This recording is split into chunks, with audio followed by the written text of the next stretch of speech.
And I was just gonna suggest that we chat a little bit before like getting into the actual video, yes, yes, of because course. yeah, I want to kind of, wake up a little bit. I don't know what's wrong. Maybe it's the weather, the seasons are changing, or whatever, but I feel totally exhausted Oh like these no. days. I don't know. I don't know why. uh No, it's fine. the seasonal change is so rough. Like I and I don't know what the weather's like where you are because you guys are so far away in comparison. But like Hmm. it's starting to get cold in Canada. Like we just had our like daylight savings change, so like everything's off an hour. Oh yeah, yeah, we had that too.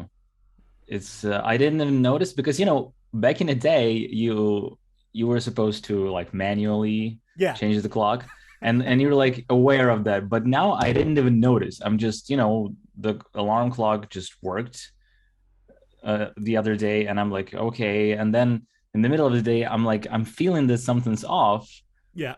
and then I'm reading about this. Oh, so it's the time has changed. Yeah, I'm like, at that point I realized I have no mechanical clock. That is the beautiful thing about it. I mean, like I had to change my stove clock, but that's about it.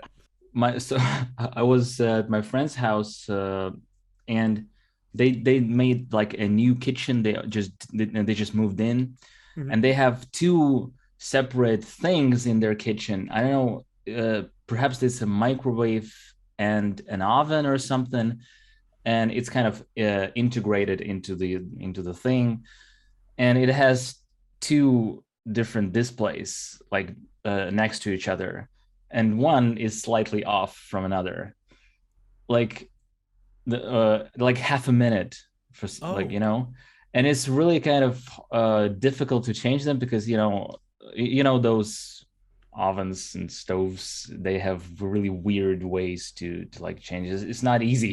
yeah. It requires some engineering ranks. You know that Canada has like the largest Ukrainian community in the world, like after Ukraine, Oh, obviously. okay, I was about to be like, hold on a minute. No, uh, not counting the actual place, the right. actual Ukraine. Interesting. Yeah.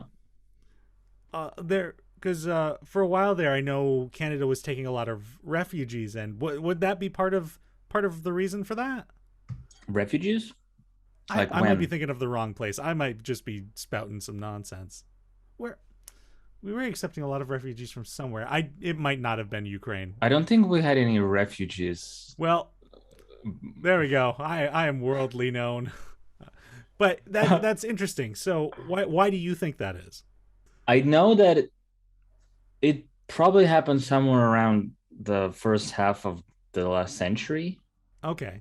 but the actual, like, I mean, everybody moved to America, Right. and Ukrainians just went to Canada. They were just, a little bit northern. I don't know. They made the better choice, frankly. Yeah, I guess. Oh, Yeah, yeah. it's interesting. Have you ever traveled to like the North America or the Americas at all? No, but I've never been to that part of the world at all. I've only explored this semi-sphere, Yep. right? That's the right term? I don't know if that is the correct term, but I get what you're saying. Okay. Yeah, because English is not my mother tongue, so some areas are kind of weird to me. Yeah, so yeah, I've been to a lot of places here in Europe, and I think the farthest I've ever traveled is to Sri Lanka. Okay. It's Wow. like below India. Yeah. A 9 hour flight from like straight without any transitions. Right. But we thought, oh, it's 9 hours in the plane. Let's make a stop in Dubai and just have a walk or something. And it was the worst decision ever because it was more exhausting to make a stop and then wait there. And we couldn't. There was an option to make like visas online, so we could leave the airport in Dubai, Right. but they came in late, and we were in the airports waiting for like an hour, and then they appeared, and everybody was really rude in Dubai because like me and my wife, she was like talking to them, and they were responding to me Oh, right, and right. saying like does she have a passport, like something like that. Right, that very much that the gender cultural difference. It was a new year. We decided to go like into like a warm place, a new year, and we spent like a week there. And then on the like on the day before we were meant to leave home, uh, we went surfing. Like we decided to learn how to surf, and my wife Amazing. broke a leg Okay, you failed to learn how while to surf. while surfing. Like, it's funny because a few days before we met our friend, our colleague from work there. Like it was insane. We just by accident Wow. went to Sri Lanka at the same time, but whatever. And he said, "Yeah, it's impossible to get like traumas while surfing." And I think my wife thought to herself, "Challenge accepted." And she actually broke a leg, and we spent the new year with her. Like, it was the most stressful vacation. So now I hate Sri Lanka because we had a really Wow. they didn't even they so we spent like around $1,000 Right. to like get her in the hospital, make an X-ray, and by Ukrainian standards, that's insane. That's like because the medicine here is pretty cheap, Hmm. and that's like my entire like monthly salary back then. And they didn't even discover the break in the bone. Oh, grief. We learned about that here in Kiev, and they were like, "Yeah, you're fine." And but you owe us $1,000, whatever. And, and we went back home, and we went to the doctor, and we showed him the exact same photograph, like the exact same X-ray, and he's like, "Yeah, there's a broken bone," just Wow. like that in a second. Wow. I it's it's such it's such an iffy industry to be in, like medicine, because it's like depending on how good the person taking care of you is, that can like mistakes can be so huge. Yeah. And then of course depending on where you are, it can be so costly. Yeah. And I mean, my wife said that she's actually glad that they didn't find anything because she had a friend who was there, and he had an injury that had to be treated surgically.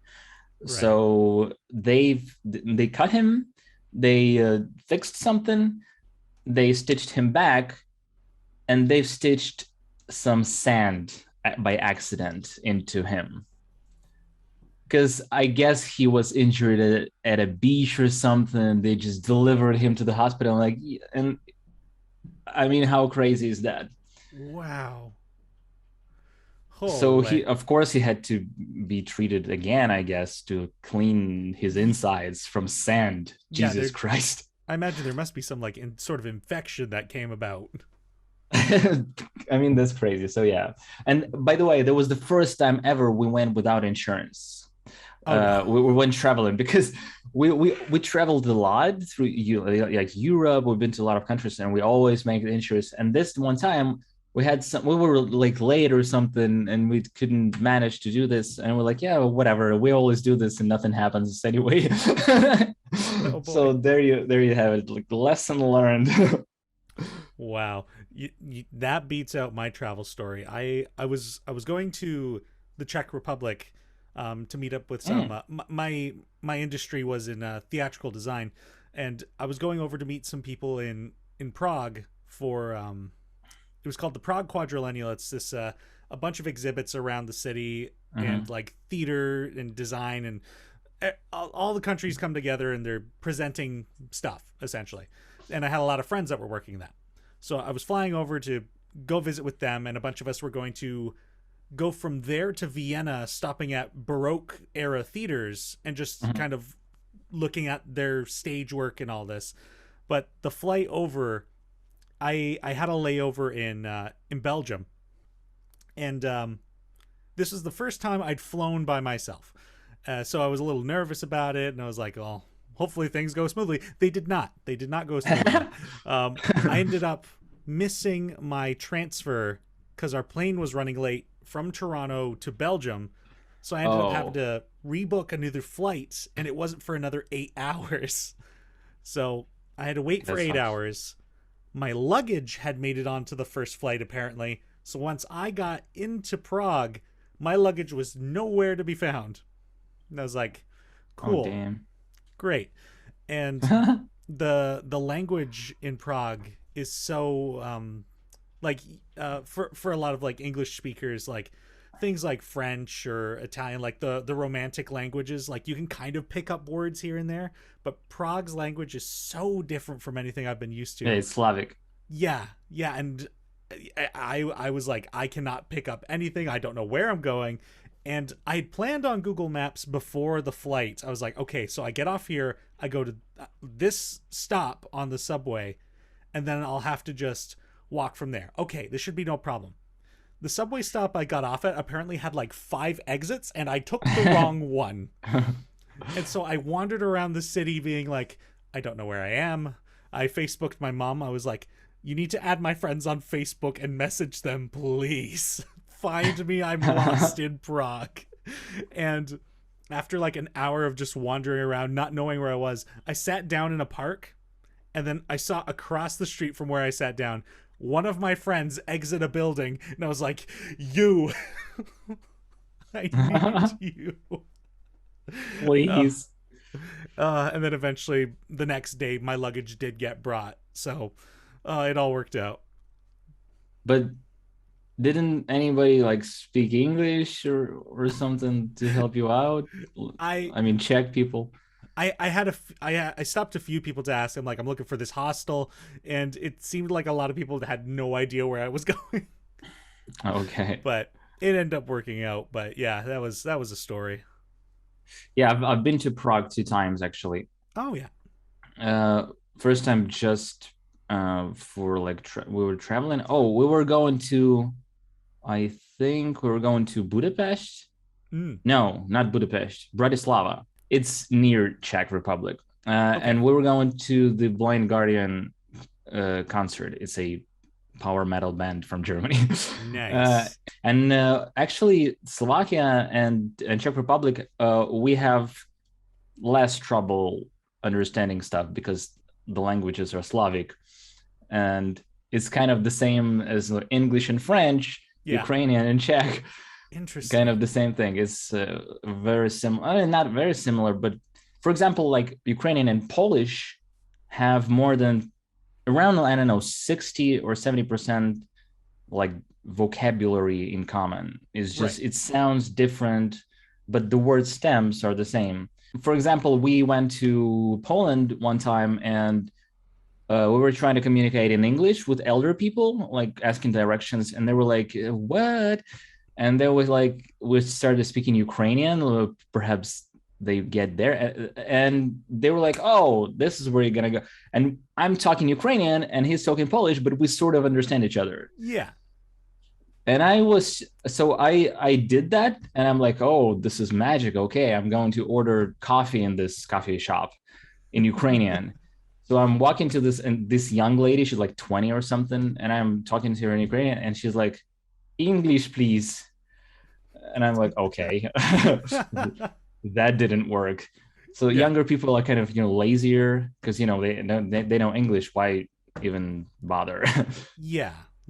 It's and especially with like social media and like the popular things, a lot of them I feel like kind of get pushed in English. So it's like, it seems to be more common for the younger generations. Yeah. But now I'm learning Polish for no reason, just Nice. because I want to read The Witcher in the original language. That's my little dream.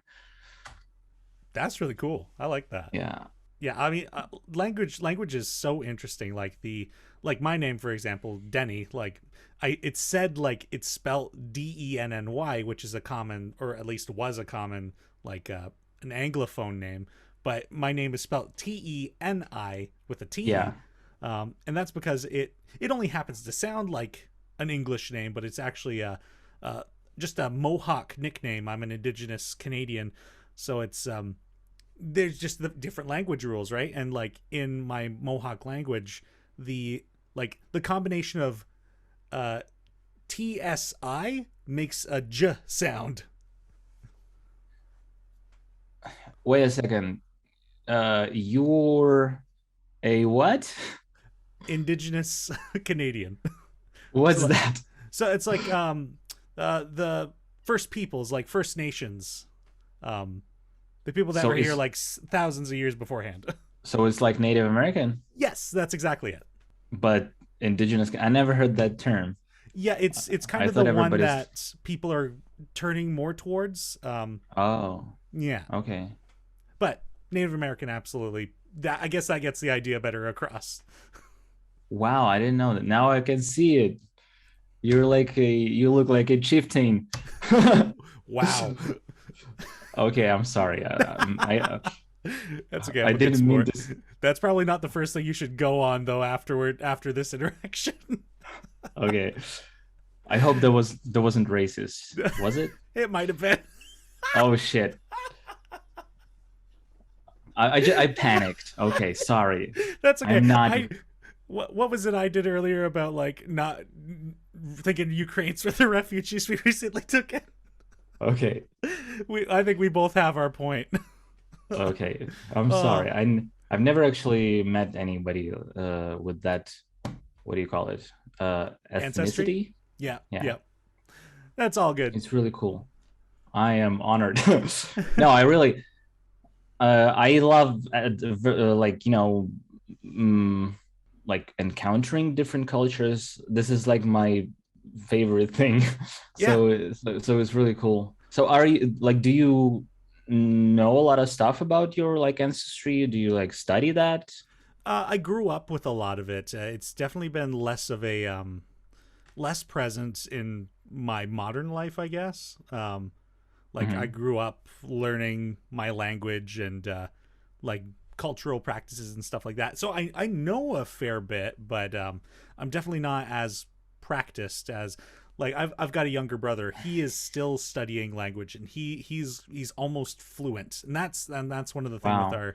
our languages too is they were almost lost and now they're kind of Yeah. being relearned and yeah. Did the people like native indigenous Canadians had like a lot of languages, Yeah, or I mean was they're it? so yeah, the like the Americas are like huge masses of land, and there were like hundreds of different cultures basically dotting the place. Like in where I am at near the Great Lakes in Ontario, Canada, um, like there were the Iroquoian Confederacy, which is five nations in that, or became six. So like Mohawk, Seneca, Oneida, Onondaga, Cayuga, and Tuscarora, and those are all specific cultures. Some of them shared languages, and then not far off there's like Anishinaabe. Heading out west, you have different plains tribes. The West Coast had different peoples out there. There were hundreds of other tribes and groups down in America. So like there were lots of variation and there was a lot of difference across the continent. Wow, that's very interesting. I am now interested in your culture as well uh, Perhaps because at I some get point it. we can talk more about that. Yeah, I get very easily in love with cultures, you know? I mean, I know so little about the Ukrainian culture too, so like perhaps we should do a cultural exchange at some point. I'm trying to do something with the light here so that I don't look like I sit in the dark like a vampire. uh, It's not that really care. I mean, you look gorgeous, so people are gonna look at you and that's it. well, I'm glad you think so. No, really. I mean, not only you, but your background as well, and the lighting, everything. Well, that, I went to university for that. Yeah. Okay. Yeah, that's all my degree got me. I mean, okay. I'm Yeah, a sound engineer, like actually, but not really. right, right. Right now, I'm doing YouTube, and that's it. Like YouTube and Patreon. Other like time I spend studying languages and doing kendo now. Like I do kendo. Like, you know what kendo Yeah, means? yeah, it's like it's a sword practice, right? Yeah. So that I really got into that, and now I'm crazy about it. And I got my own Sinai. I mean, basically, it's yelling and hitting people with a stick. So there's Is the goal without like any, to try and scare your opponent and then hit them? yeah, sort of.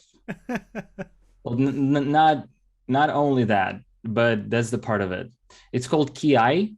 It's kind of your spirit, and it's meant to represent your determination and sort of, yeah, to kind of morally suppress your opponent and boost your morale at the same time.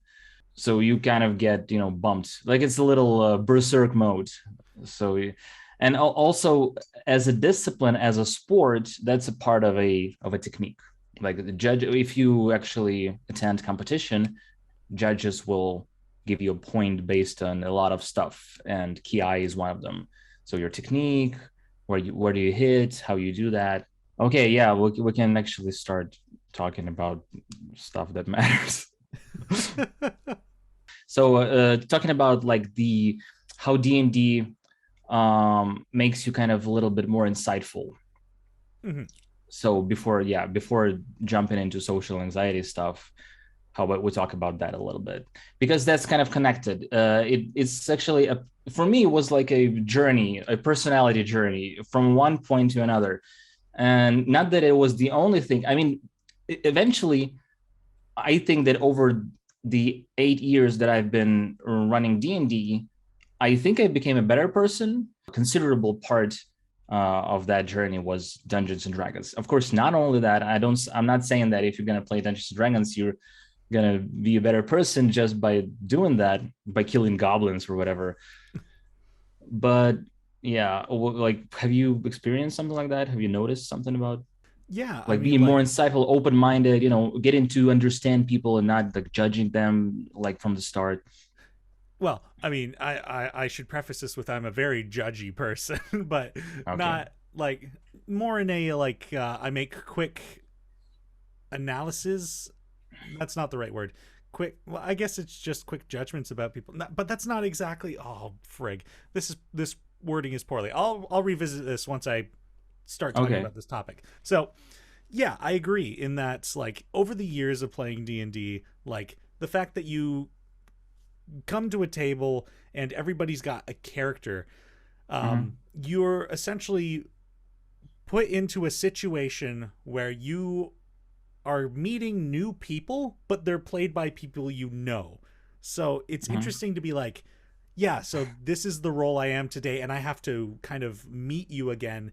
And I would be making judgments, and then they'd also Right. be kind of learning about their character. So in a way, it's like you're being exposed to new people, but it's a safe way to do it.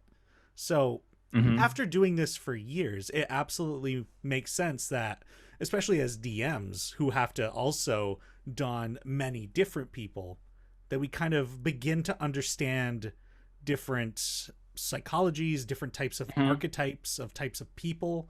Mm-hmm. Yeah, I've totally seen myself change from a like I grew up in a small town, so a lot of us like we knew the people we grew up with, and those were the people that were like everybody else is like, we don't much care for them.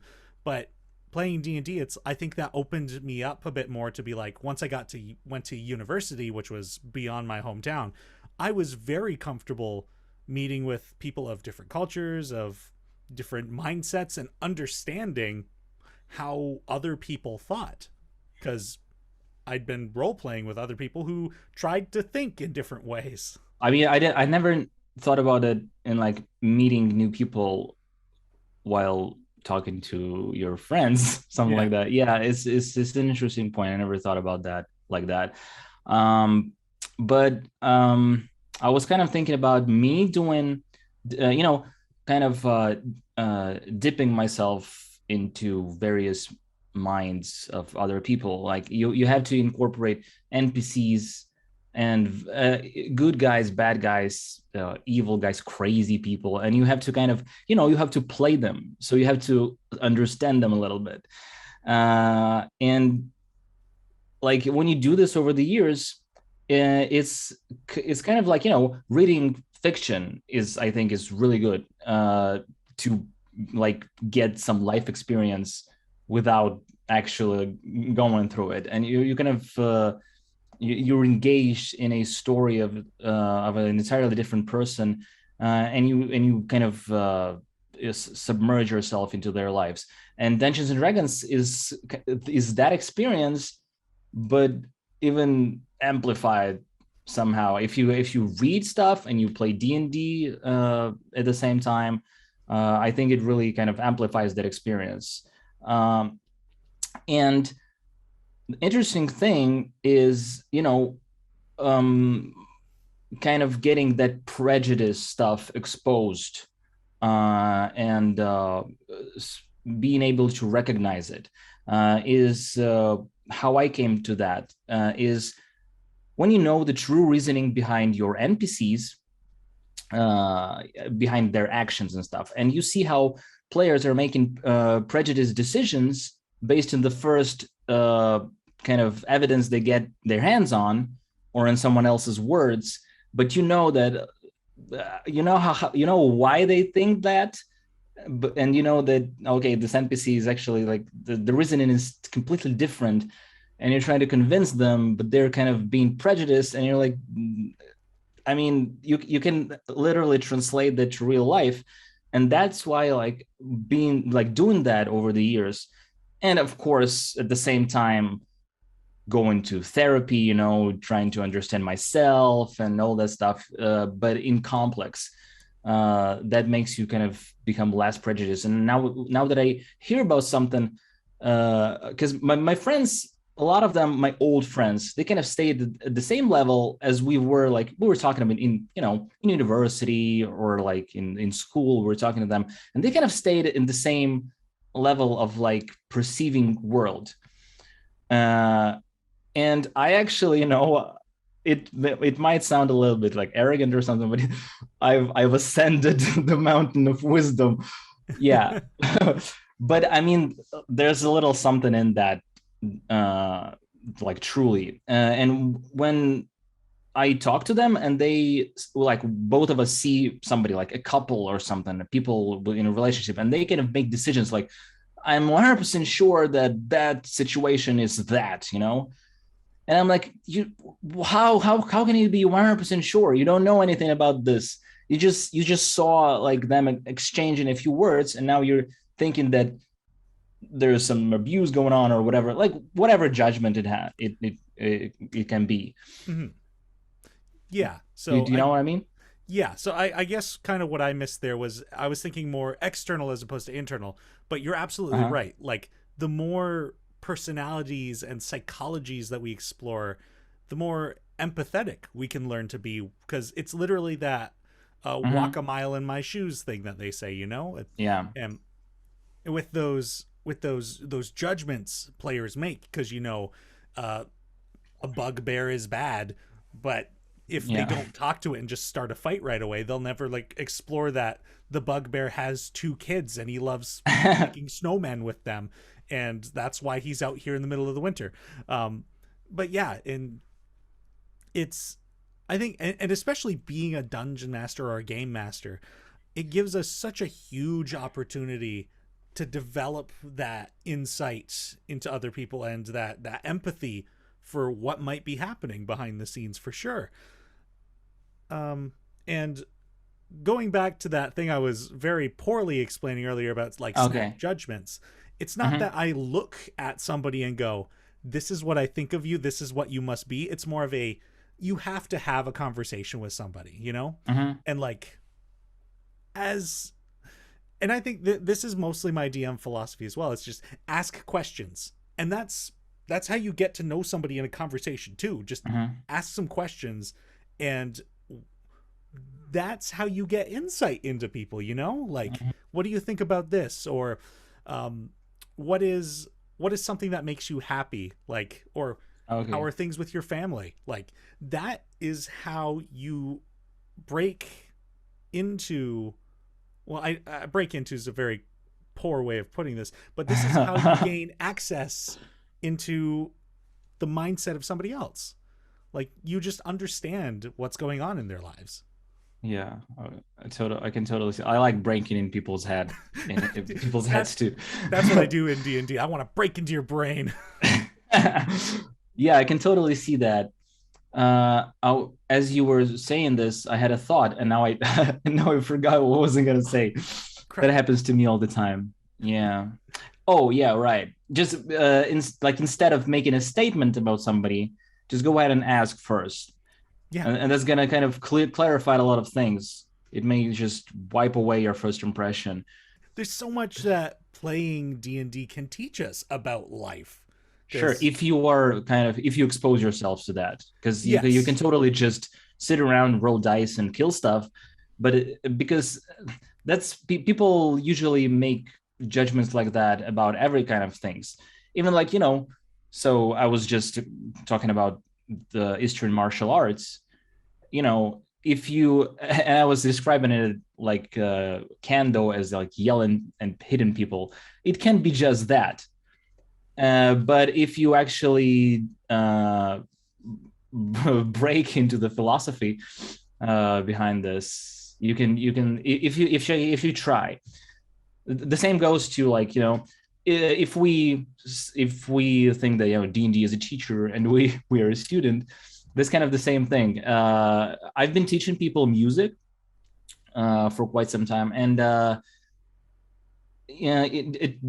teacher by themselves can't do anything with your head. They can put intelligence in you. Yeah, they kind of show you the way, and in practice, that's literally doing homework. You know, attending class is not enough. You have to do homework. So I think that the reason I'm talking about that is just that applies to a lot of things in life. If stuff just happens to you, it's not going to change you like necessarily. You have to, like, you know, open up your mind and be attentive. Yeah, you have to be receptive to well, I mean, the world is filled with other people, and if you're so focused on yourself and you're not receptive to what other people are offering to you, that is such a closing of the door. Like, it's such a sheltered way of living. And I think part of the problem with the current world is that people are kind of like shutting each other out. They're like, I don't want to hear your opinion because my opinion is the one that's correct, or the truth that I know. So basically what you're saying is the problem with nowadays world is that people don't play enough D&D. That's right. Yeah. They're failing at making their groups work. You know, they nobody can meet up on the Sunday. Greg can only meet up on the Wednesday. Yeah. The scheduling. I mean, I don't think that's just about modern world. I think it describes people in general. I don't think people change over the centuries, to be honest. Like, a little bit. Like, you know, the amount of intelligent, maybe the amount of tolerant people and civilized people changed, but like this misunderstanding, not wanting to hear others, I mean, I think it just existed like for the entire human history. Yeah. So, do you have anything else to like think about, like how D&D can open our minds? Well, I mean, in terms of how D&D can open our minds, like, I maybe mean, even in talking to our friends, like communicating with people, not necessarily in the game world, but can it kind of make you better at communicating with a player? That's exactly what I was about to get at there. Like, the fact that in order to get the game that you want. I like everybody knows, or at least I guess a lot of GMs would know, the session zero is super important. And you want to know Yeah. why? It's because we all get together and talk about what kind of experience we want to have. Hmm. And, we set those boundaries. It's like, well, what are you not comfortable with? Or what kind of genre do we want to play in? Or this is the adventure I have in mind. Like, sparking conversations. And again, just going back to that philosophy of ask questions. Like, Hmm. once example, so Folkard, I'm going to run you a horror themed one shot. That's great. Well, you came into the room with your newly introduced fairy cleric, or let's say fairy. What's a good, I guess, glamour bard, and it's like, yes, this will play well in a horror campaign, won't it? And your Wow, that's character's not geared towards it whatsoever, and so mechanically and thematically, yeah. this is probably going to clash a little bit from my idea of a one shot and your idea of the story you want to explore as a character. Hmm. But also, there's probably going to be some unpleasant experiences considering that we both have these different expectations. And finding out what the expectations are and not assuming things, and assuming is where a lot of problems come in. Yeah, totally. And not only in D&Ds, it happens all over the place. Mm-hmm. So uh I actually had a fight with my friend like months ago or two Oh, months. that's great. Let's get into it. Why? Just Whoa, kidding. what's okay? So, and I was just gonna say that it we by the way, we don't talk until now. Like it was really bad. Oh, I don't dear. think we will. Yeah, and it was just um I think that's because like we didn't have our session zero at some point. You know what I mean? At the start of like a new chapter in our lives, a new campaign, we just didn't sync our expectations about our friendship. Like, what do Mm-hmm. we need from each other? And I'm not gonna get into the details, but basically, uh, we sort of one got let down by another one, and the other one didn't know why did it happen, because we could have just talked previously, like, and it got really bad, and there you go. And I mean, a little less depressing example would be like if you want to spend a romantic night with your partner or whatever, Mm-hmm. and they expect something from you, and you expect something completely different, and you do this, and they're like, okay, when's this gonna start?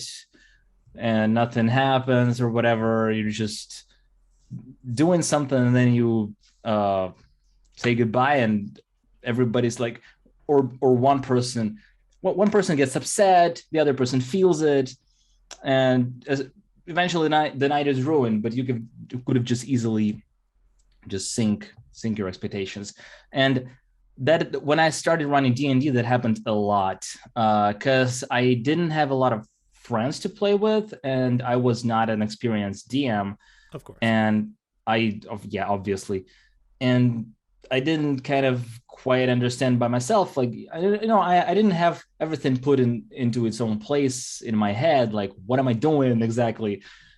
So I used to gather people, like random people around, like my friends from different circles, and we had a lot of problems with that. We had fights, well, players fighting each other because they were thinking about completely different experiences. One was gonna munchkin and get all the best equipment and ruin the conversations with the NPC, and the other one was like, "What are you doing?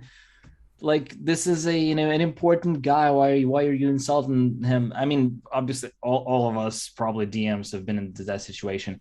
But then I figured out that, and I was trying. You know what? Sometimes even session zeros don't help.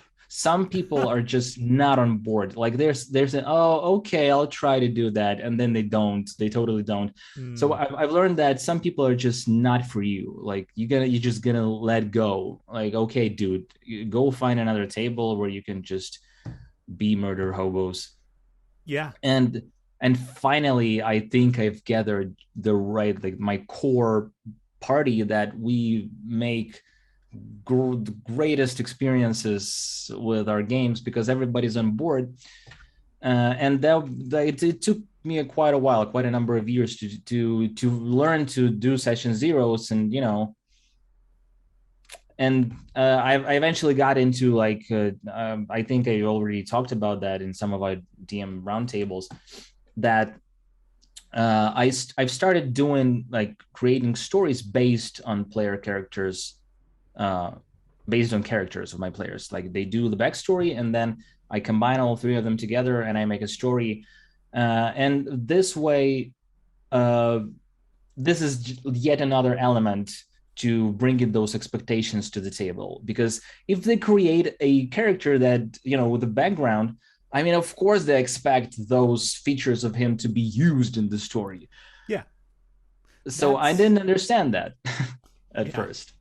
I also want to say I love this idea of just having the session zero in real life. That is so freaking deep, and I love it. Yeah. Just, if things are changing with your relationships, with your friends, with your family, with loved ones, have a session zero. Just have that conversation, figure out, like, what is it you want? Totally. Is it we're in for that kind of thing? I love that. And this is how relationship with my wife works. I mean, okay, you you finish your thought. I'm gonna get back to that. Okay. I just wanted to add too, like, I love that way of DMing as well. I think it makes the most enjoyable player experience when, especially if a player's like, here is my backstory, I have made this elaborate thing, and you go, perfect, I don't have to, like, hardly write anything except for some sort of main story that ties it all together. So yeah. But yes, getting back to so basically we actually have those session zeros once in a while, and this is because, and I have to say that over the 8 years we've been together, I mean, I've been running D&D for 8 years. And are you married to D&D? Darn it. Correct it. No, actually, my wife is in the kitchen again, but she's not sleeping now. It's not too late. She's reading manga right now. Nice. Yeah, but anyway, so I have to say that our relationship are, like, the best right now. We are so on board with everything, and it wasn't always like that. We're fighting over just nonsense at the beginning. And we eventually learned to kind of make this, sync ups and setting the expectations. So especially, like, when it's funny, relationship and D&D are kind of really similar, because at first you make a lot of promises. You want to be a better person, like, yeah, of course I'm going to do that, but you actually hate that. And they expect something from you, and you forget about that because it's really it's kind of difficult for you, but you didn't say that, and they think it's fine. And, like, now we've learned to actually be very clear with, like, I don't like that. Okay, let's not do that. And my wife is like, but I want to do that, and we do the compromise thing. Yeah. And what's the most important part is, at the end of whatever negotiation session we have, we tell to each other, okay, if anything's gonna change in your mind, or you just walk with this a couple of days and just live with this thought, and if you think that, okay, that actually doesn't work, or if it's gonna change at some point, let me know, and we'll have another sync up. So and I think in campaign as well, especially if you have a 2-year campaign or whatever, that's important to ask your players once in a while, like, is everything's fine? Like, is your story going the direction you want it to go? Maybe I got carried away a little bit, Mm-hmm. Yeah, check-ins, like, there is session zero, but there should be additional session zeros at points. I absolutely agree, and I love that you and your wife operate like that. That is wonderful. Life is like a campaign. Life is like a dungeon. Yeah, life is like D&D. Roll initiative, am I right? Anyway. Yeah. But yeah, I mean, checking in with your players, and especially on things like that. I do not want to undermine like the real life comparison, because that is so good.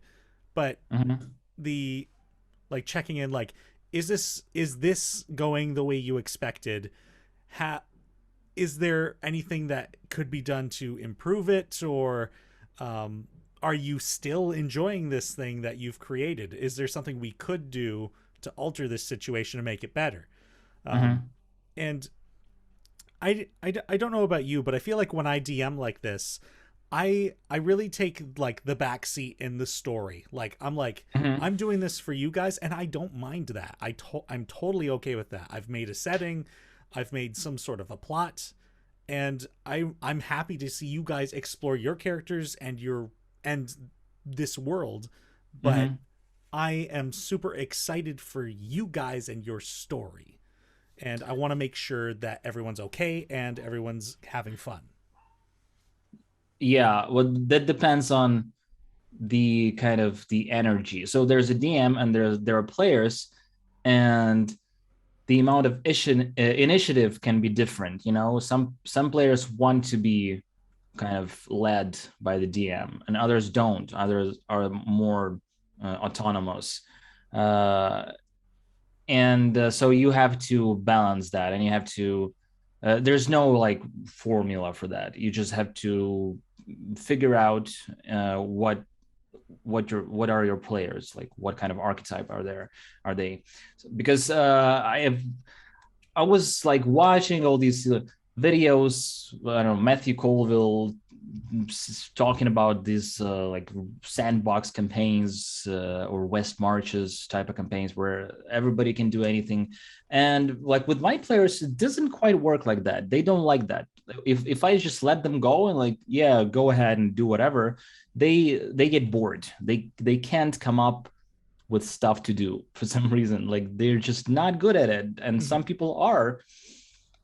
So I actually, what I do is I do sort of detailed scenarios for them, but I leave like I prepare cliffhangers at some points, so that I give them a whole lot of inertia, like stuff happening to them. They have to run. They get chased. This guy died. Your father is in danger, or whatever. Your father had a heart attack and he's in the hospital right now. We had that moment in a campaign. I Oh, mean, it was a cyberpunk campaign, so ah, that made sense. That kind of stuff, yeah, it fits. because yeah, Yeah. in D&D nobody else is, I don't know, cure wounds or whatever. So yeah, and then at some point I'm like, it's like pushing your kid on a bike and then just letting go. I'm driving by myself. So that for my players, that works really well. I'm giving them a lot of stuff to do, and then I get, okay, so what do you do now? And then Mm-hmm. they tell me stuff, and then I react to that. And my players are totally satisfied. They adore this kind of formula. But it took me quite a while to kind of, to find that. Um, Another group I have are completely not like that. They want to, like, okay, we're gonna go and just, those people who I've tried to integrate it into my group, but it didn't work out. People that I've been talking about earlier. I That's what I did. I separated them into another group, and now I know what they want, and I set my own expectations before jumping into the game with them. And when we do, I don't care about anything when I go into. I know they're gonna ruin everything I create, and I prepare myself for that, and I'm having fun because I knew what's gonna happen. I'm ready. Like, yeah, I'm just gonna create a whole bunch of stuff that I want to be destroyed. Just go ahead and, I don't know, plunder and just kill everybody and burn villages. Do that, yeah, and I'm having fun. yeah. If you're going into your group knowing that they just like to break stuff and kill monsters, Mhm. then it's like, of course, you're not going to spend time investing in the mental Yeah. backstory of the big bad villain. You're just gonna be like, yeah, killing things here, and then they're gonna be like, we gotta stop that guy, because Yeah, definitely. I that's mean, the kind of usually fun. they are the villains in my Oh, games. that also I makes think sense. so. I don't. Yeah, because this guy he likes to create. I'm gonna be evil, lawful evil, and he just creates maniacs. I don't know, and this is funny because in real life he's like the calmest person. He it's so hard to make him. I never seen. I've seen him. I know this guy for 20 something years, and I've seen him angry once. But in games, he always plays like this sadistic maniac who just paints with blood of his enemies on walls or something. Oh So boy. there you go. Kind of suspicious looking dude. It's like Well, the quietest kid in class meme. oh boy. That kind of stuff. Oh, yeah, that's an interesting thing too, because like we're talking about like the psychology of exploring different characters and different mindsets. You Yeah. also get the opportunity to see like when your friends get the opportunity to be who they want to be. Who is that person? It's like, here comes Mr. Judgy, a DM again. Yeah. I mean, that has to tell something. I think I just I want to. Sometimes I have a desire to let my therapist see a session Oh, and really? just to kind of, yeah. I You, mean, I don't think I'm gonna do that. I don't know. that's funny you mentioned that. I literally just got back from a therapy appointment before this call, and he was like, Oh, "What's your channel?" So maybe yeah. he'll Well, break down my group. I mean, isn't it fun to? I mean, because there are actually techniques in therapy to just letting your fantasy kind of loose and just Yeah, uh, and analyzing dreams and stuff, or like the thoughts that come to your head like this, and it means something actually, and actually it actually works. I was so kind of skeptical about this, but it turns out it works. So maybe, yeah, characters, when players do something in game that's actually their hidden desires or something, yeah, something it sounds subconscious. cliche, but now that I've been through kind of a lot of therapy sessions, I think, yeah, my skepticism is vanishing slowly. that that reminds me of there was one time I was playing in an evil campaign, and I have such a hard time playing evil characters unless I'm like the villain, like as a Mhm. DM. But when I'm making a player character, I don't like being evil. Apparently, there was this evil campaign we were in. I was this character for one session and died, and I was like, oh, I got to make a new character now. And I Uh-huh. came back the exact opposite into this evil campaign. I'm like, I'm a young guy who wants to be a hero. And then he ended up dying and getting resurrected and converted to evil. And that was very interesting for me to explore. He's like, he is constantly trying to fight against the evil. And Uh-huh. I think that reflects it a bit in me. I feel I must be like a lawful good personality with like neutral tendencies, but yeah. Have you ever analyzed yourself like that? Like, what is your alignment? I've imagined that you say that on like a date, like, I'm a lawful good with neutral tendencies, and they're like, okay. Speed Where do you want to dating. go? We You can want do to it. roll for it? Yeah. Yes. Oh, Yeah, there's. I of course I've analyzed myself. What was it gonna say? It is more of a joke comment. I was just saying we have a restaurant in Toronto where you can. They have a burger where you literally roll a d20 to determine what's on your burger. Really? Yeah. Do they have like, what if you roll a one? Do they put like a dead rat on it or something? Well, you, you go ahead and say what you're going to say. I'm going to see what happens if you roll a one on this thing. I'm going to look up their menu. Okay. Yeah, I already forgot what was it. I have a Perfect. memory of a goldfish. I don't know. What? Oh, I see. We're on a roll. Okay, Yeah, hold well, on. I don't know if it's true, but they say that a goldfish has like 10 seconds of short memory. Ah, yes, I see what you're saying. Yeah. Yeah, I didn't meant to say that I have the experience of a goldfish, like, like I was a goldfish in my previous life. That is kind of what I thought you were talking. No, yeah, I got it. Oh gosh, I'm where is actually this a gold. burger? I'm looking up this menu now and I'm not finding it anymore. Did they get rid of Oh, it? oh yeah, right, right. Alignments, of course. Everybody, I Yes. think everybody does that. I How don't could we know. not? I might be. I think I'm chaotic, Fancy yourself a but chaotic, huh? I would say that I'm chaotic good. Cool. I can dig it. Because I mean, I don't know if neutral is my thing. Because true neutral, that means he kind of a little bit of everything, right? Like he can do. Can neutral character do evil stuff? Can he It kill or something? the way I describe a true neutral is it is just the most selfish individual who will do whatever it is to accomplish their goals. Oh, that makes sense. But I mean, so it's easy to say like, yeah, I'm chaotic good, but you're living in a we live in a society. But I mean, have you ever asked yourself a question like, what if there were no laws like preventing murder or something? Right. Like, would you be able to kill somebody? Louis C.K. had a joke like this. Like, if there were no like good people, like bad people would kill a lot, but good people would kill a few. you know, Yeah. Right, right. it would be suspicious if you didn't kill anybody. Like, oh, that guy didn't kill anybody. Like, if he's weird. I So, could be fine being weird. yeah, I don't know if I could. I don't think I could. I don't know. Haven't really thought too much on it. Internet. I think about this all the time. No, not really.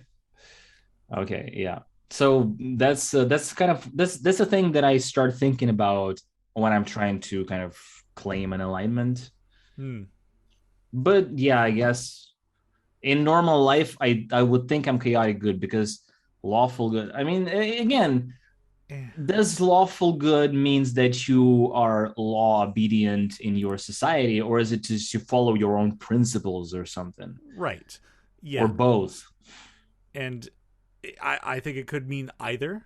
Um, Mm-hmm. like you are a follower of a code. Um, I did say lawful good. I probably would be more a neutral good because it's more like I follow the rules because it's convenient and I think they're for the most part pretty Mm-hmm. fair or keep things somewhat organized. But if a Yeah, rule somewhat. sucks, if a rule really sucks, you can bet I'm gonna chafe against that and probably find a way around it. Yeah. So yeah, I'm definitely not lawful good. Yeah. I would like to break a few rules here and there. How about we move on to another topic? We've been talking about social skills already, but I think an interesting point is like talking about anxiety. But first, before we kind of delve into this topic, I'd like to kind of stress that social anxiety is an actual disorder. So it's no jokes, folks. So you better kind of, people tend to use this nowadays as an umbrella term for many things. Mhm. Like, oh, I'm socially anxious, but it's the same thing as saying I'm depressed when actually you're just sad. People kind of confuse those things because depression is a scary thing, especially like clinical depression. Yeah. Yeah. So if you're socially anxious and we encourage you to go and play games now on accident, like don't exposing yourself to stuff that makes you the causes stress is not always a good thing because I think especially for older generations, it's kind of the thing that yeah, you should overcome it, just be strong. Well, that's not the most intelligent way of dealing with problems, not all the time. So yeah, go see a therapist if it's serious.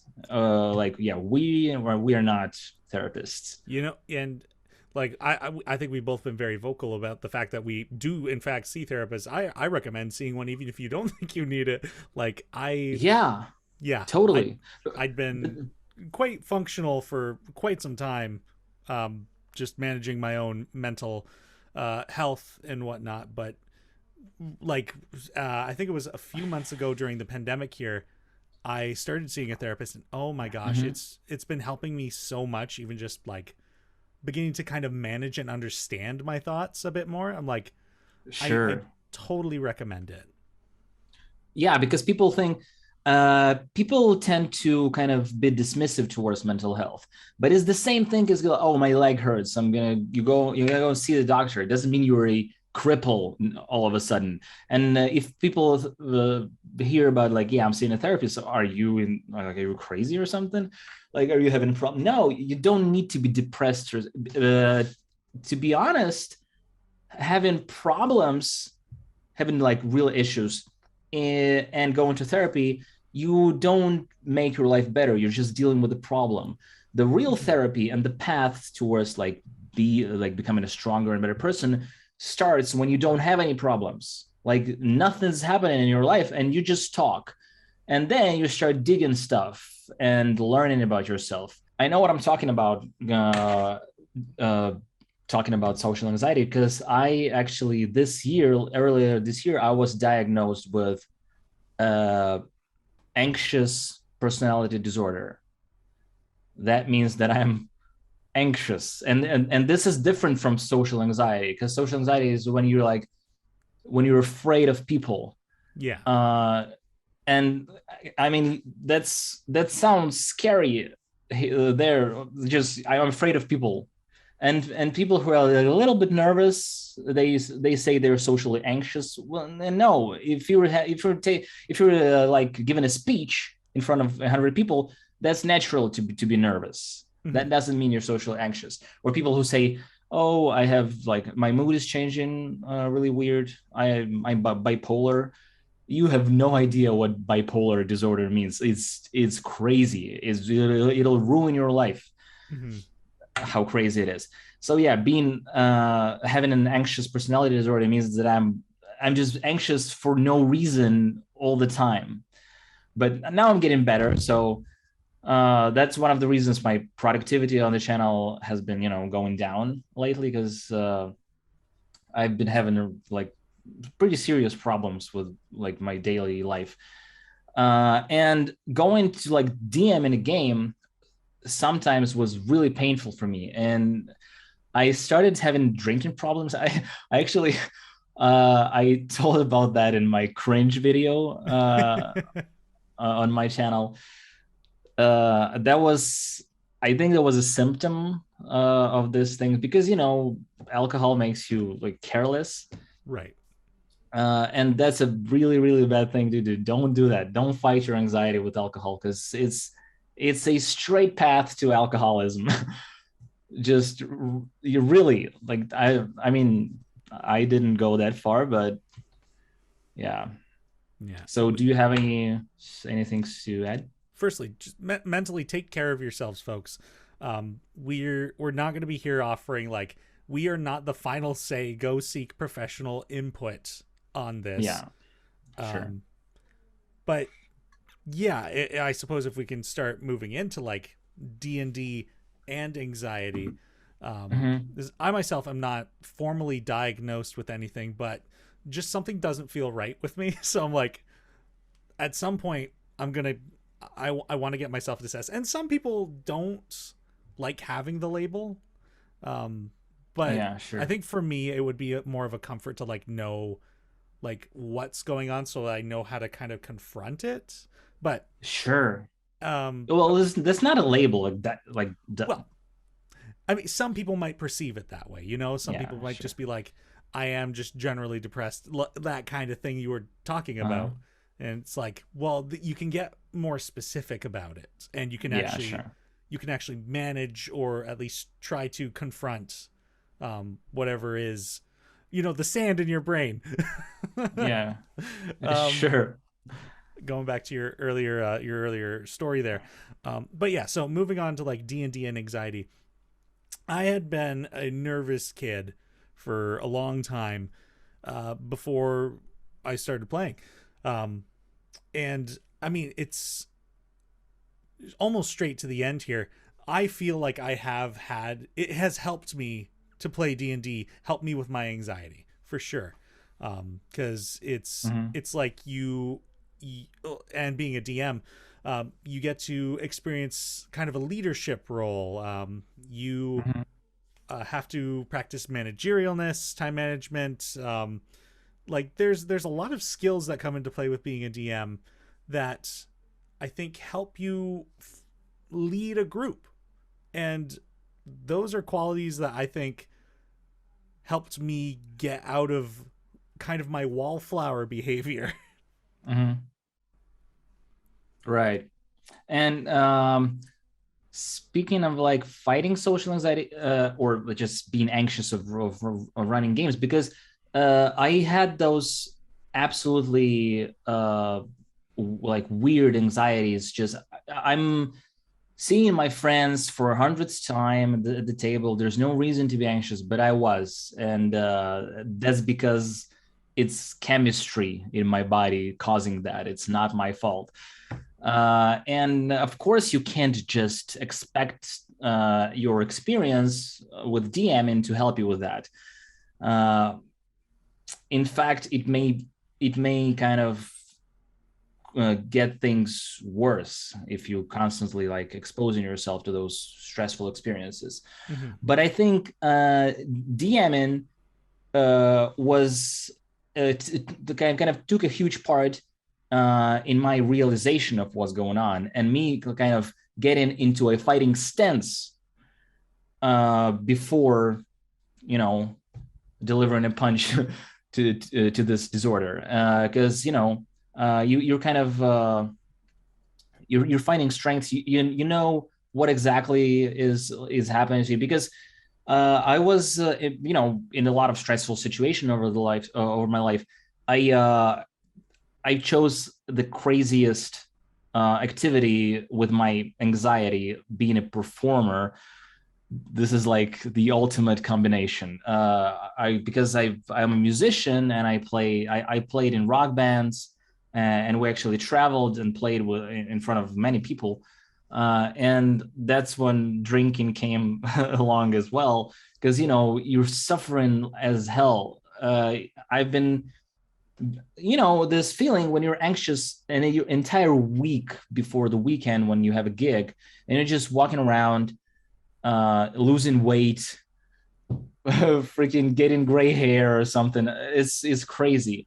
And that's in those situations I thought, well, yeah, this is obviously I'm nervous in front of a lot of people. But when I started noticing that I gather my like just two friends around the table, sometimes one friend, just one-on-one campaigns, and I'm still nervous as hell. I'm like, something's clearly wrong with me. Like, there's no reason to be anxious about it.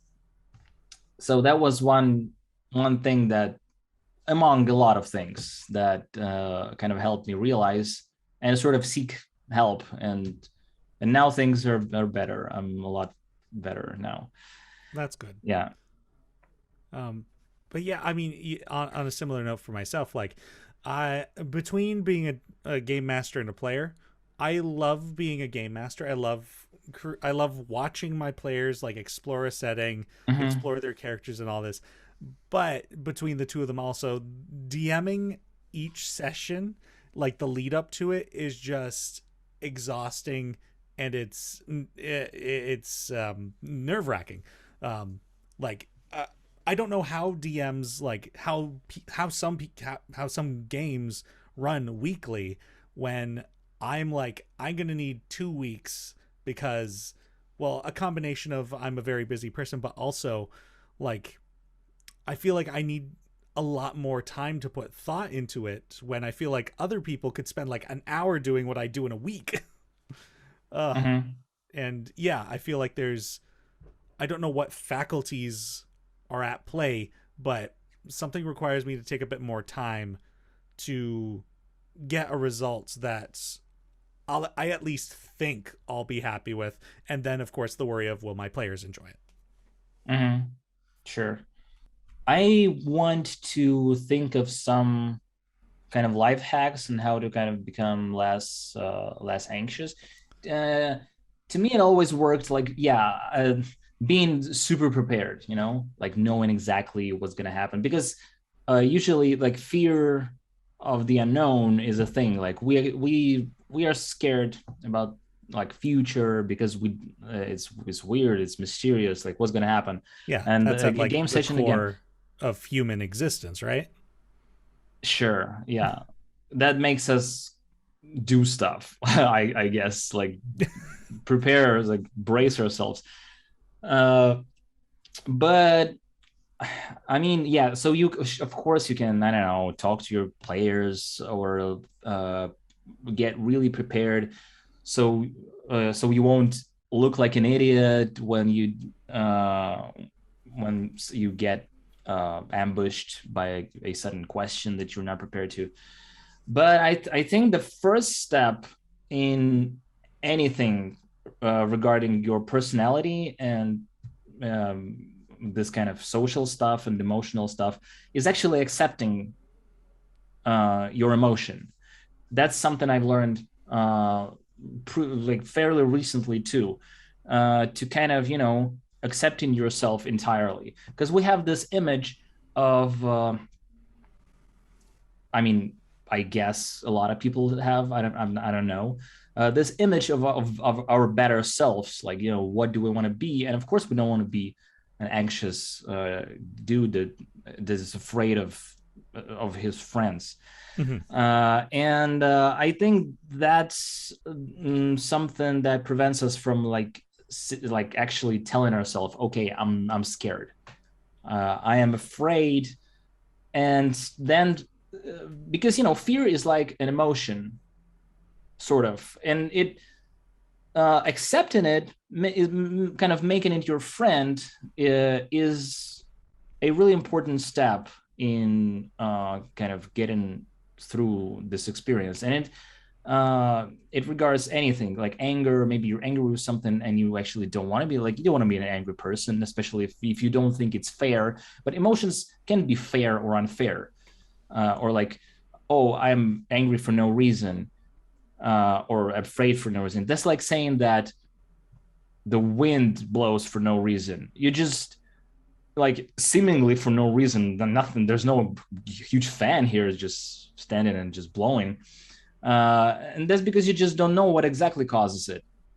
And maybe you don't even have any disorder. Maybe you're just afraid of something that you're not aware. Like maybe something, the sphere is sexually attached through a string underground into your childhood trauma. Yeah.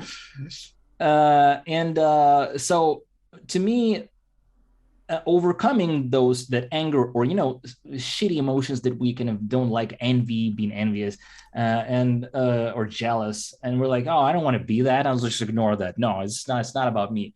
That means you're kind of sweeping it under the carpet, and then Yeah. you're gonna end up with this hill of just garbage under your carpet.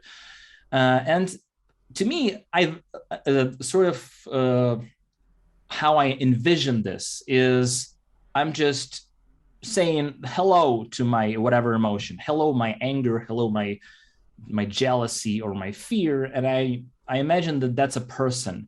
Maybe that's a reflection of myself, but actually to look that person in the eyes and say, hey dude, you are totally fine, like go ahead and sit with me and let's have some tea with me, okay? I recognize your existence, it's totally fair. That way you're making friends with your emotions, with your fear, and you know each other now, you're pals. And that's how I see these things, and it actually helped me. I mean, it doesn't necessarily have to work for everybody, but to me that means that if I'm in a stressful situation and suddenly anger shows up, if we are buddies, I'm gonna say, oh dude, hey, what now? But if he thinks that I'm an enemy, and because I ignore him and hate him all the time, he's gonna ambush me, and just hit the back of my head Right. in the most inconvenient moment. So just accepting these things and saying, okay, dude, you're afraid. Maybe you have to cancel the game and just be with yourself. Maybe there's too much going on in your life right now. Or maybe like ask, if you accept this, you try asking yourself, why exactly am I afraid? And sometimes, so I'm seeing a therapist and she asks me stuff like that. And sometimes I'm kind of ashamed of admitting why exactly am I feeling this emotion or that. Yeah. But I still do, because I understand that, okay, yeah, this is important to admit into yourself stuff that you're kind of ashamed of. But when you acquire that skill on therapy sessions, you can now do this with yourselves. No need to be ashamed, but we are ashamed even of ourselves. And that's weird. I mean, that's bad. We should fight it. We should overcome it. Mm-hmm. I think that will help a lot with overcoming fear of DMing. Yeah, and I mean, like, it's one thing, and I love these examples that you gave. It's one thing to be like, I am a person who experiences fear, as opposed to I am a scared person. Because, like, if you let that emotion consume you, that's not healthy. We all experience all these emotions, and understanding and recognizing and respecting that is going to help a lot. And also understanding and respecting that other people feel those things too. Sure. That, again, it comes back to that empathy. It's like, oh, of course you're angry. Is this justified? It might or might not be, but there might also be other things going on. And oh dear, the second point you were just making there, I had something I wanted to say about that too. Oh, I lost it. Go ahead and take your time. We can always edit the video. Just wow, the magic. Or or just have the elevator music and the Denny's thinking. Oh, dun, dun, dun, dun. I do have it. The like, and some people respond differently to certain stimuli that might help them, but I really do like the idea as well of like actually saying out loud, like, what is it that has me nervous, or what is it that has me scared or angry? Because for some people, actually hearing it, like saying it out loud and hearing it, will ring more true as opposed to just like thinking a thought. I think that's part of why therapy is so good. Yeah, that's something that is kind of obvious. We think sometimes that, okay, this is an obvious thing, I'm not gonna think about it. But sometimes it's good to kind of revisit stuff and just repeating it and voicing it out to kind of get a, oh yeah, sure. Well, because first of all, something might change over time.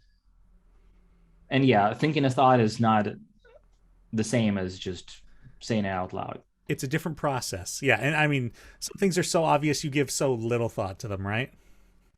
Yeah, sure. But yeah, obvious stuff can still be important. The same way as I like cliches in DnD. It's kind of an obvious turn, but you're still having fun with it. It's funny how like everything in our conversation is kind of connects really well, because getting into heads of your NPCs sort of relates to getting in your own head. And then when you learn stuff about yourself and about accepting your emotions and realizing that this is basically a force of nature, this doesn't have to be justified by your moral standards or something, because if you feel anger towards something or hatred, when it kind of goes in contrast with what you believe, it doesn't mean that this is like not a legit emotion. It's still there for a reason. So you just have to cope with it. Don't ignore it. And the same goes when you start, learning yourself, you become more empathetic towards other people. Suddenly, if a guy in like a traffic comes out of the car and starts yelling and everything, and everybody, you're like, oh, he's having a bad day. Like you can't be super angry at him anymore, because you've been there and you've accepted your anger, and he didn't accept his anger, maybe, or he didn't accept something else, and now he's irritated. There's a huge pile of garbage under his carpet, and you become more empathetic. And same goes for people around your table. Sometimes they get upset or angry with your DMing, and like earlier I was getting mad at people for having emotions, you know, and now I realize how stupid that is. And I think a lot of people do that. You're like, how can you be sad? I did so much for this night to happen. I mean, I'm not talking only about D&D, but how dare you being upset? You know how that sounds. I think we do that. Yeah. I've done it like numerous times throughout my life. And yeah, so first, know yourself. So we were briefly there. We were talking about kind of like ways to reduce anxiety with like DMing. Uh-huh. I wanted to throw another tip out there as well. If you can and have this resource, like find a friend to bounce ideas off of who isn't involved with the campaign. Hopefully Mhm. they don't mind, or they like fantasy, or they like stories, whatever system you're running. Uh-huh. But just somebody to like say things. And again, this goes back to like when you actually say things process differently. Somebody to Mhm. talk to about your ideas. Maybe they'll have something to offer, or maybe the fact that you've actually just said it will be like sparking a new idea. Like that's a piece of advice from me. Yeah, I actually had practical like applying that advice in practice. I didn't quite know how to end the campaign, how to like get into climax, and I just went like for a dinner with my friend, the one that I don't talk anymore to, sadly. Oh, But that time he actually I explained to him the entire story, and the thing is he actually misunderstood one point of the story, and he repeated that, and I'm like, no, it's not like that. But wait a second, that's genius. And I'm like, okay, I'm doing that, I'm totally doing that, and that's the way I did it, and it turned out perfect. So that there you go, talking to people helps a lot. And I actually know that because I was working in game development, and I was a quality assurance engineer. hmm. And part of my job was talking to programmers and uh, kind of getting to know how they implement the feature, how they write the code and documenting it, and stuff like that. So, you know, it's a big project and a lot of code. And sometimes I would just start asking him, a programmer, how this works, how your code works. And they would start explaining it to me. And like 90% of the times, they were like, huh, I never thought about that. And they kind of get the new idea all of a sudden. So sometimes, even if I didn't need to know something, I was just, come to a dude and like talk to them for a while, just to have to let them kind of get a new idea. It actually reminded me of the House MD episode when you've seen this Yeah, I'm series. I'm familiar with it. Yeah. Yeah. So at one point, he, for some reason, uh, somebody took away his team, so he didn't have anybody to talk to and crack the mysteries of like the diagnosis. And he would just find a random dude, like a janitor, and to just talk to him, Yeah. uh, and just draw on a board, and the guy is sitting like there and just not getting anything. Like, so are you gonna eat that? Yeah. you know, responses like that. But it actually helped. So yeah, we've got find somebody to talk to. What was the one you had pitched earlier? Overcoming the anxiety of running a game. Yeah, right. Yeah, this is kind of what Yeah, I'm trying to help. yeah. So yeah, like Oh, understanding why. you mentioned over preparedness. That's what we were talking about. That's a method. Yeah, but it can be exhausting. Yeah, there are downsides to. I mean, that it takes so much time to be over Yeah. prepared. I wouldn't. I this just yeah. That's not an advice. No. That's a shitty advice because you have to find the balance. Yes. Um, Yeah, like you don't have to have your story A to B completely fleshed out. Sometimes it can just be from session to session. The story is develops in your head. yeah, If it's it's an entirely different skill of realizing how much of stuff you have to prepare.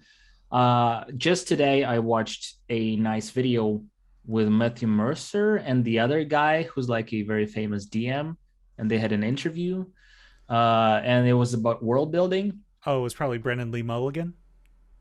Perhaps, maybe I don't remember. I don't know his name, but he has a really like famous show as well. Right.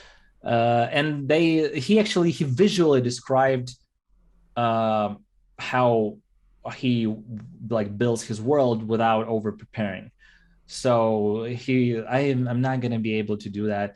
But he like if you have a void, like it's just a blank sheet, and you kind of when you're creating settlements and locations, you're sort of kind of dragging the landscape from over the mists of the void, and having this islands of without the fog of war. So basically, this and that, and he sort of explained that instead of just like fleshing out the entire landscape, you just build these landmarks that enough about this point A and point B, enough about both of those places that what's in between them. You can come up with this like improvise. So thus you have these islands of intelligence within your setting, but they have so much character and influence, but it's not too much of them, too many of them. But the spaces in between can be easily filled by just using sort of the vibe of those locations and them colliding.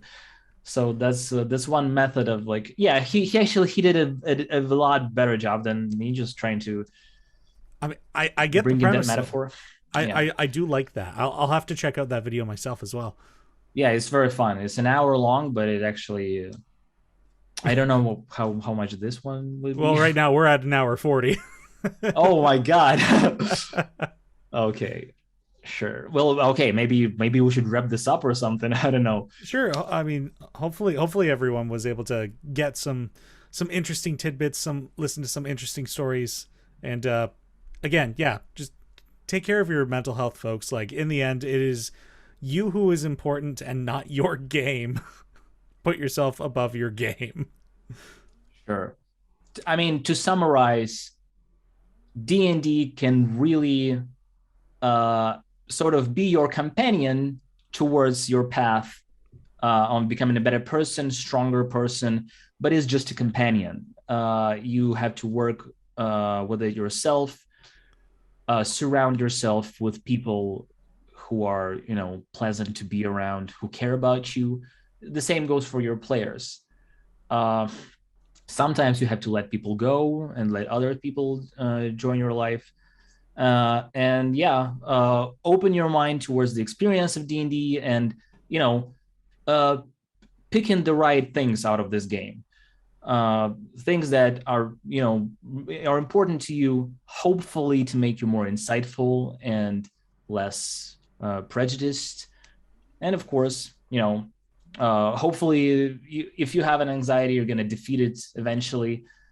By the way, yeah, if you actually have some kind of anxiety and you happen to watch this video, don't hesitate to actually write us in the comments or find me in the Discord.